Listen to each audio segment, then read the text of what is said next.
scraped off the office door before I even got back from lunch. Two years of service erased with a putty knife and what looked like a janitor's fingernail. The replacement nameplate wasn't even straight. Bryce Coleman, VP Operations. Kid probably never held a real job before his Harvard MBA. I'm Walt Morrison, 49 years old, and I just watched them hand my life's work to someone who thinks industrial safety is a PowerPoint slide. I stood there holding my coffee, still warm, staring at the crooked plastic nameplate fluttering like a surrender flag. I didn't laugh. I didn't curse. I just turned my tungsten ring, the one from my Navy days, and walked away like the ghost they apparently thought I'd become. 22 years I'd been the backbone of this place. Not flashy, not loud, just reliable. Every operating permit, every EPA inspection, every compliance filing that kept us from getting shut down by federal regulators. That was me. The licensed professional engineer whose signature kept 4 chemical plants running across 4 states. Not that anyone upstairs seemed to care about that detail. You don't survive this long in manufacturing without learning when to keep your mouth shut and when to let the structure collapse. And you definitely don't last unless you know exactly which bolt to remove when it's time to watch the whole thing fall apart. But let me back up. If you've ever felt like your company was building a house of cards on quicksand while calling it innovative architecture, hit that like button. This story gets a lot worse for them and a lot better for people like us who actually know how things work. The warning signs had been flashing red since the German acquisition 6 months ago. New leadership, new priorities, new buzzwords thrown around like confetti at a bankruptcy hearing: operational efficiency, legacy optimization, human capital restructuring. Corporate speak for we're about to fire everyone over 45. The first warning came during the initial integration meeting. The Germans brought in efficiency consultants who kept talking about redundant oversight structures and streamlined compliance frameworks. I sat in the back of that conference room, adjusting my ring, watching them point at organizational charts they clearly didn't understand. When they asked about critical dependencies, I raised my hand and explained the PE license situation. How federal regulations required a licensed and professional engineer to oversee chemical manufacturing operations. How my license covered 4 facilities across California, Texas, Ohio, and Pennsylvania. How it wasn't transferable, wasn't shareable, and definitely wasn't optional. The lead consultant nodded politely and made a note on his tablet. Later, I found out that note probably said expensive bottleneck or something equally ignorant. Second warning was the hiring of Bryce Coleman, 34 years old, McKinsey background, wore $300 sneakers to board meetings and called it authentic leadership. The kid had never run so much as a lemonade stand, but suddenly he was going to modernize our entire operation. First week, he asked me to explain the difference between process safety management and environmental compliance pathways. I told him it was the difference between preventing explosions and avoiding federal prison. He laughed like I was telling jokes. "Walt," he said, leaning back in his ergonomic chair, "that's exactly the kind of old-school thinking we need to evolve past. Safety is everyone's responsibility, not just one person with a government certificate." I wanted to explain that federal law didn't give a damn about his philosophy, but I just adjusted my ring and nodded. Kid was going to learn the hard way. Second week, he started talking about modernizing outdated regulatory frameworks, like regulations were software you could just update with a patch. He brought in a team of consultants to optimize compliance workflows and leverage automation tools for regulatory oversight. The consultants spent $200,000 over 3 months to basically discover what I could have told them for free. You can't automate federal compliance for chemical manufacturing. The EPA doesn't accept robot signatures.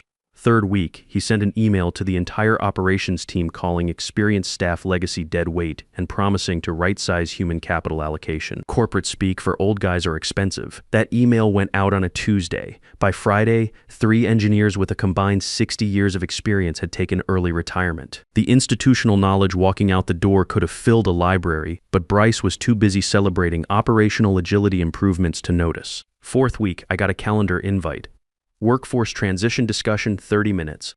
The thing about being a licensed and professional engineer is you see the stress fractures before the beam snaps. You have to. I'd seen what happened to other companies that treated their PE licenses like office supplies you could swap out. There was a plant in Louisiana that got shut down for 8 weeks because they fired their licensed engineer and tried to forge his signature on safety reports.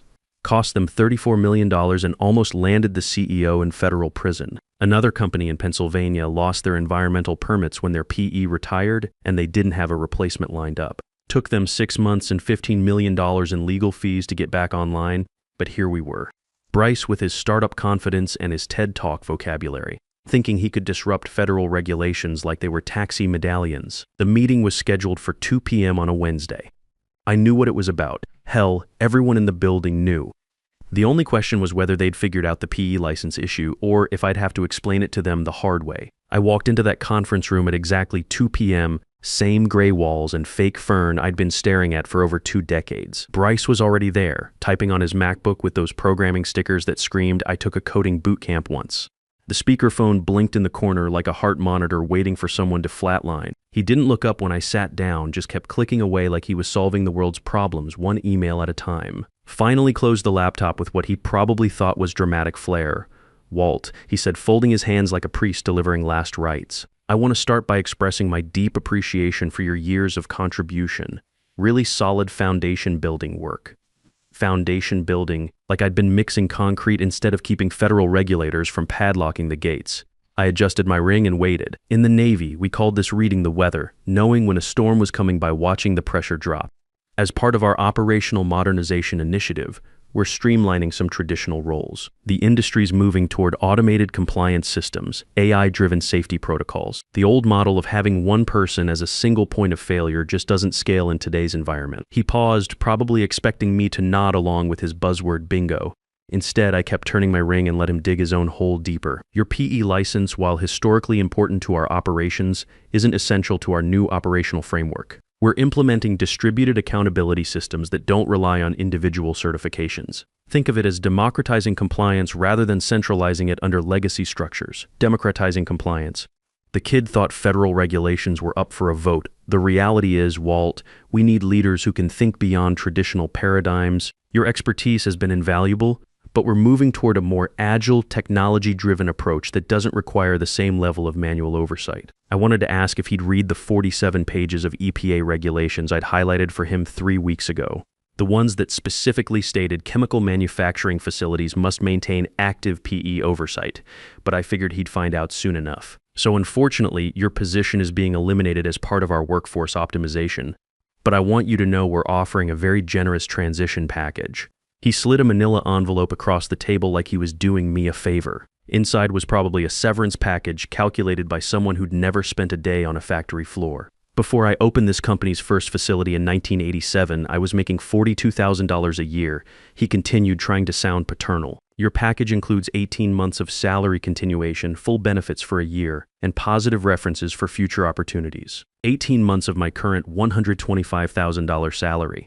Quick math said they were buying me out for about $100 and $100 and $100 and $500 and 50 Our subly $100 and $50. What they didn't understand was that my consulting rate was going to be $500 an hour, and I already had 3 companies asking about availability. We'd also love to keep you on as a contractor for transitional support.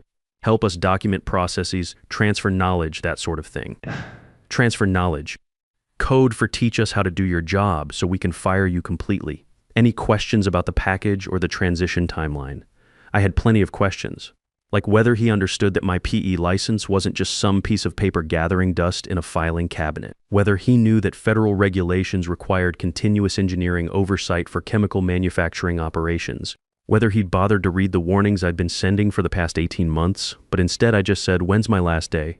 Well, we were hoping you could help with a smooth transition over the next 2 weeks, document critical processes, brief your replacement. Who's my replacement? Bryce shifted in his chair. We're still finalizing that decision. The compliance framework is being restructured to distribute responsibilities across multiple team members.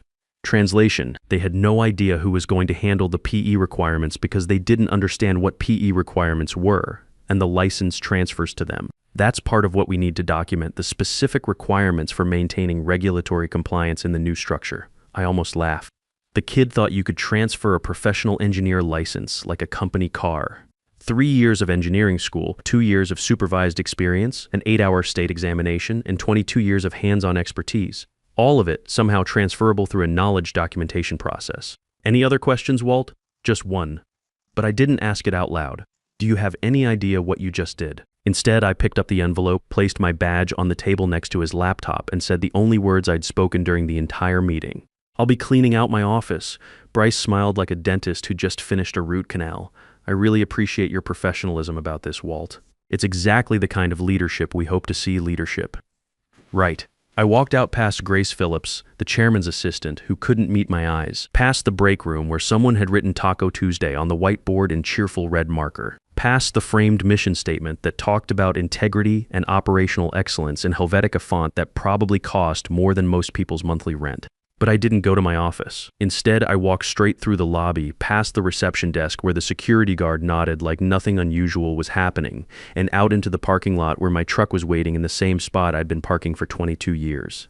The afternoon sun felt different somehow, sharper, like someone had adjusted the contrast on the whole world just for me. I drove to Murphy's Diner across town, the same place where I'd eaten lunch probably 1,000 times over the past 2 decades, ordered black coffee and a piece of apple pie, opened my laptop, and got to work. First thing I did was log into the state regulatory portal. My credentials were still active, of course. You don't just cancel a professional engineer license like a gym membership. It's tied to your name, your education, your experience, and most importantly, your personal liability for every process you oversee. The system was clean and simple, designed by engineers for engineers. No marketing fluff, no user experience optimization, just functional tools for people who understood that precision matters more than aesthetics. I clicked through to license status management and found exactly what I was looking for: voluntary withdrawal of professional services. The screen was straightforward, no fancy graphics or animated tutorials.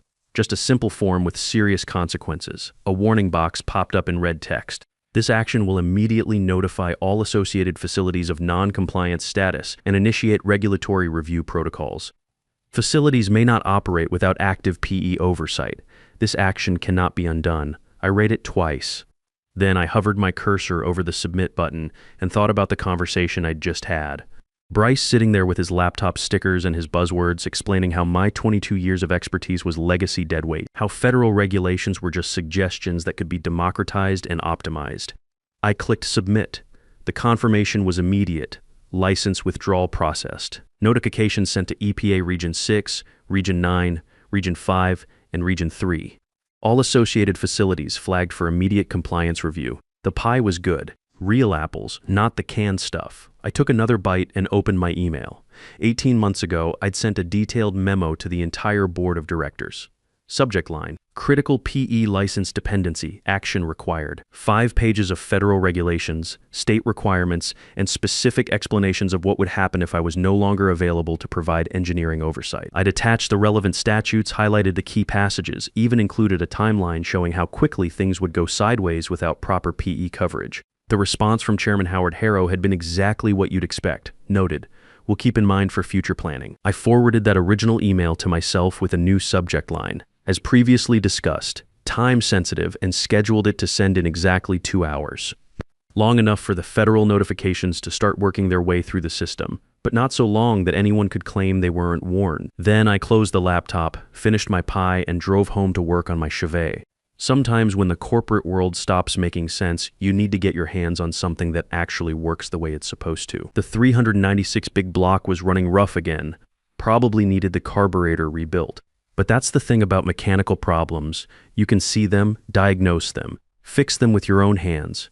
Not like corporate leadership where the problems are invisible until everything explodes. At 40:47 p.m., my phone started buzzing. Grace Phillips first, then Carmen Rodriguez from legal. I let them go to voicemail. Then Beth O'Brien called from our Bakersfield facility. That one I answered, mostly out of curiosity. "Walt, thank God you picked up," she said, voice tight with panic. "We've got EPA here with federal marshals and a shutdown order. They're saying our PE oversight has been terminated and we're in immediate violation of Section 112.144 of the Clean Air Act. Sounds like a compliance issue," I said, watching a squirrel try to figure out the bird feeder in my backyard. "They're padlocking the gates, Walt." All production lines stopped. They said something about automatic enforcement triggers when licensed oversight is withdrawn. What the hell happened? "You might want to call the office." Ask for Bryce Coleman. I tried. He's not answering. Grace said he's in some kind of emergency meeting with the Germans. "Walt, they're talking about criminal liability if we operated even one day without proper certification. The EPA agent said this could trigger a federal investigation." I adjusted my ring and thought about that. Criminal liability. The kid probably thought the worst thing that could happen was a strongly worded letter from some bureaucrat in Washington. "I'm sure they'll figure it out." I said, "Walt, I need to know, are you coming back? Can you fix this?" Good question. Could I fix it? Probably. Would I? That was a different question entirely. I'm retired as of today, Beth. The line went quiet for a moment. Shit. Walt, we've got 340 people on shift right now. If this place stays shut down, they're all going home without pay. That hit harder than I expected. Beth had been running that facility for 8 years, worked her way up from floor supervisor to plant manager. Good people, most of them. Folks who showed up every day, did their jobs, trusted that management knew what they were doing, but that wasn't my problem anymore, was it? I'd spent 18 months warning them about exactly this scenario. Sent memos, briefed the board, explained the risks in language so simple a Harvard MBA could understand it. They chose not to listen. Beth, you need to understand something. This isn't a paperwork glitch. Your facility can't legally operate without a licensed professional engineer overseeing chemical processes. That's federal law, not company policy. It's not something you can delegate or automate or optimize away. So what happens now? Now you wait for management to figure out how to hire a replacement PE and get them certified for your specific processes. Could take weeks if they're lucky, months if they're not. I could hear her breathing on the other end of the line, probably doing the math. 340 employees times average $20 an hour times 40 hours a week. That was over $400,000 in weekly payroll for one facility, not counting benefits and overhead. Multiply that by 4 facilities, and you're looking at serious money bleeding out every single day. Jesus, Walt, how long have you been trying to tell them about this? Long enough. After I hung up, I turned my phone off and went back to the carburetor. By 6 p.m., I had it completely apart, every component laid out on clean shop rags according to size and function. There's something satisfying about taking apart a system that's been running for 50 years and seeing exactly why each piece matters. The main jets were clogged with ethanol deposits, exactly what I'd expected. Modern gasoline tears up carburetors designed for real fuel, kind of like modern management theories tearing up companies that were built to actually work. I was installing the rebuild kit when my neighbor knocked on the garage door. Steve Martinez retired from the phone company, good guy who understood the satisfaction of fixing things that were built to last, saw the news, he said. Your plant's on the evening report, EPA shutdown, federal investigation, stock price dropping like a rock. I looked up from the carburetor. Fast news cycle these days. They're saying it's the biggest chemical industry shutdown in California in 15 years. Reporters are calling it regulatory chaos. Mind if I ask what happened? I wiped my hands on a shop rag and considered how to explain it. Management fired the wrong person.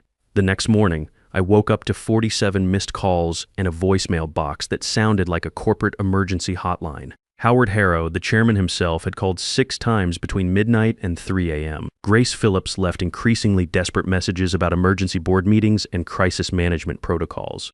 But the one that got my attention was from Carmen Rodriguez in legal. Left at 4:30 a.m. Walt, we need to talk immediately. EPA is treating this as potential criminal negligence.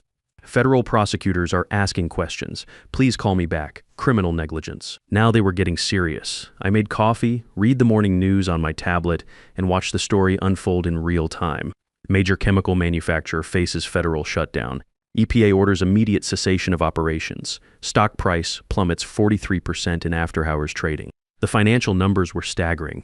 $11 and $2 million in daily operational losses across 4 facilities. Another $3.4 million per day in contract penalties for delayed shipments. Estimated $890,000 in daily payroll for workers who couldn't work. The bleeding was worse than I'd calculated. At 7:15 a.m., a black sedan pulled into my driveway. Howard Harrow himself, still wearing yesterday's suit, looking like he'd aged 10 years overnight. He knocked on my door with the measured urgency of a man trying not to panic in public. "Walt," he said when I opened the door, "we need to talk." I poured him coffee, and we sat at my kitchen table, the same one where I'd eaten breakfast before heading to work for 22 years. Harrow looked around like he was seeing my house for the first time, which he probably was. "I'm going to be direct," he said. "We made a mistake, a big one. Bryce Coleman has been terminated effective immediately. His entire operational modernization initiative has been suspended, and I'm here to ask you to come back." I sipped my coffee and waited. Double your previous salary, $250,000 annually. Full benefits restoration, 4 weeks additional vacation, and a formal written apology from the board, plus a consulting contract for any future compliance initiatives at $500 per hour. Double my salary. They were taking this seriously.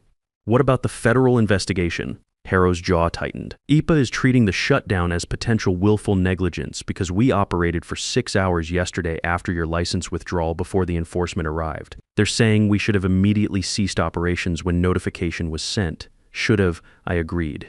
The fine structure starts at $37,500 per day per violation per facility. We're looking at potential penalties in the $40 to $50 million range, assuming we can get back online quickly. I did the math, $50 million in fines, plus operational losses, plus contract penalties, plus legal fees. They were probably looking at a $200 million disaster minimum. What's the timeline for getting a replacement PE if I don't come back? Legal says 6 to 12 weeks minimum. We'd have to hire someone, get them certified for our specific processes, have them review and sign off on all existing protocols, during which time we stay shut down. 12 weeks at $11, $2 million per week. That was another $134 million in lost revenue, plus the continuing fines. Plus the likelihood that major clients would find alternative suppliers during a 3-month shutdown. So you're saying the company might not survive without me. Harrow met my eyes. I'm saying we built this company around your expertise for 22 years. And we were idiots to think we could just replace that with consultants and software. It was the first honest thing anyone in management had said to me in months. I appreciate the offer, Howard, but I've got a counter proposal. He leaned forward. I'll come back as an independent contractor, $750 per hour for emergency restoration services. 6-month contract to get you back online and help you hire a permanent replacement. No employee benefits, no office politics, no corporate restructuring initiatives. Harrow blinked. $750 an hour? That's my rate for emergency federal compliance restoration. Take it or leave it. He pulled out his phone and made a call. Legal. It's Howard. I need authorization for emergency contractor rates. Yes, I understand it's expensive. No, we don't have a choice. He hung up. Done. When can you start? After I finish rebuilding this carburetor. Should be ready Monday morning. And that's exactly what happened. Monday morning, I walked back into the facility as an independent contractor billing $750 an hour. Took me 3 weeks to get all 4 plants back online and compliant. Another 8 weeks to hire and train my replacement, a sharp 34-year-old engineer from Texas who actually understood that federal regulations aren't suggestions. The final damage report was brutal. $47 million in EPA fines, $89 million in operational losses, $156 million in canceled contracts. Bryce Coleman's optimization initiative cost the company roughly $300 million and nearly put them into bankruptcy. As for Bryce himself, last I heard he landed at a regional consulting firm in Iowa, making $68,000 a year, probably still telling people about his innovative approaches to industrial modernization. Me, I kept the consulting business going after the contract ended. Word spreads fast in the chemical industry when 4 major facilities get shut down simultaneously. Every plant manager in the country suddenly wanted to make sure their PE oversight was bulletproof. I'm booked solid through next year at $500 an hour for routine compliance consulting, $750 for emergency work. The Chevelle runs like a Swiss watch. And I learned something important. Sometimes the most powerful thing you can do is just stop holding up the roof and let gravity handle the rest. The thing about being the foundation is that nobody notices you until you're gone, but when you leave, everything falls down. You know what really gets me about this whole situation? It didn't have to happen. If Bryce had spent 10 minutes reading the regulations I'd highlighted for him, if he'd asked a single question about why we structured things the way we did, if he'd shown even basic respect for the knowledge that took decades to build, none of this would have been necessary. But that's the problem with a lot of management these days. They think experience is just expensive overhead instead of the foundation everything else stands on. They'd rather hire consultants to tell them what their own employees have been saying for years. If you're reading this and you've got real expertise, the kind that took years to develop, the kind that actually keeps the lights on, don't let some MBA with a laptop convince you that you're obsolete. Your knowledge has value. Your experience matters. And sometimes the best way to prove it is to let them try to do without you. Remember, experience isn't expensive until you don't have it. Thanks for reading.